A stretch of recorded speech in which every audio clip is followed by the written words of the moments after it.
Mga kaibigan, welcome back po sa inyo. Atin pong pag-usapan ang debut game ni Francis Lopez sa Japan. Ginawa ba namang sentro pero na-scorean po niya si Watanabe. Kaso na-flexan siya ng muscle ni Mooney. At ito yung Thailand, kaibigan, nakita ko nag-e-ensayo na pala. Ito yung team na gusto tayong talunin sa SEA Games. Sila pa yung host. Meron silang 5 bale na mixed blood o imports dito sa kanilang practice. Yung isang secret weapon nila.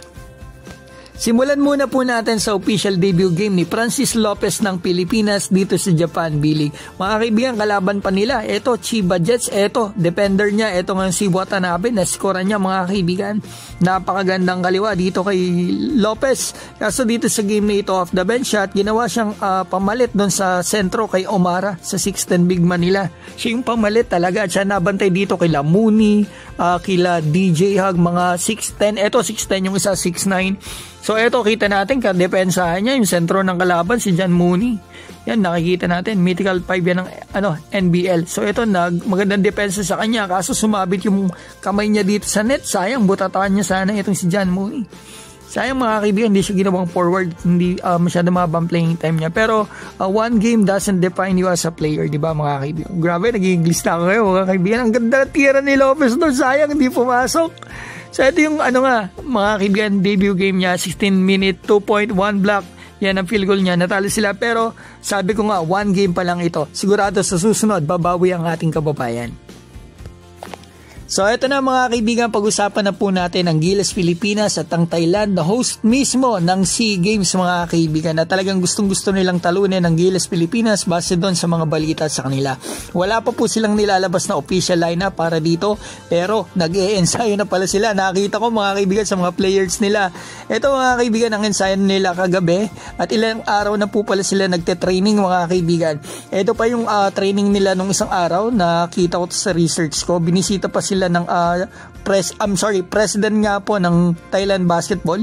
Yan, ipapaliwanag ko sa inyo kung sino-sino mga nandito para magka-idea tayo na ito pala makakalaban ng Gilas.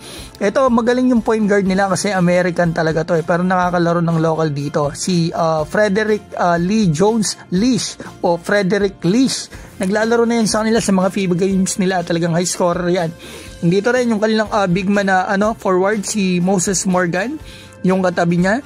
At ito naman si Ehesu, si Emmanuel Ehesu, yan yung sentro nila.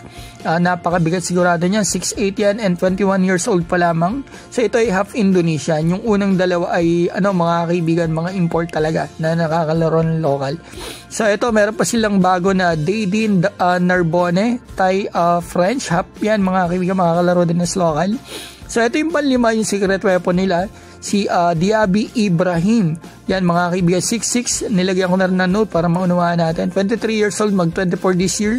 Import local talaga yan. Kasi ang nangyayari kasi dito, ibang lahi siya. Pero dito siya lumaki, mga kaibigan, at nag-aaral, naglaro.